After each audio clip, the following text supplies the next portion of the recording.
पुणी एक अमानवीय घटना सामना को आसी। कटक नराज ब्रिज 24 नंबर गेट्रु एक नवजात शिशुपुत्र को उद्धार करा जिबा परे से मृत बोली जनापड़ी।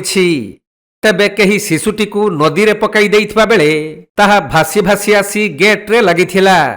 परे काठजोड़ी नदी को माछ मारिबा पई जाइथिबा स्थानीय मत्स्यजीवी माने नराज ब्रिज 24 नंबर गेट रे एक नवजात शिशु पड़िथिबार देखि बारंग अग्निशम बाहिनी को जणाइथिले।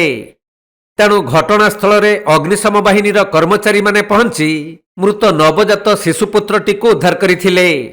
खबर पाई गुड़ीसाही फांडी पुलिस पहुंची शव व्यवच्छेद पाई कटक एससीबी को पठाइबा सहित तदंत करुछंती।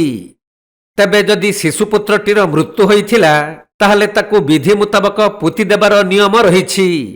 किंतु किए और काहीकि शिशुपुत्रटी को एठारे पकाई देई पळाइला से नेई संदेह सृष्टि होइछि। हुएत शिशुपुत्रटी अवांछित होइथिबारु ताकू एहिपरि नदी रे पकाई दिया जाइथिबा अनुमान करा जाउछि। तेणु ब्रिज रे लागिथिबा सीसीटीवी कैमेरा फुटेज जांच करा गले प्रकृत सत्यासत्य जଣା पड़ी परिबो।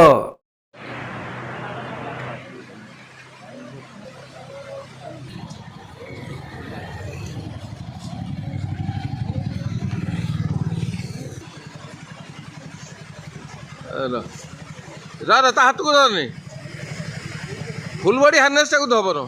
हाँ कटक जिला प्रतिनिधि राजेश कुमार साहू रिपोर्ट कोणार्क लाइव।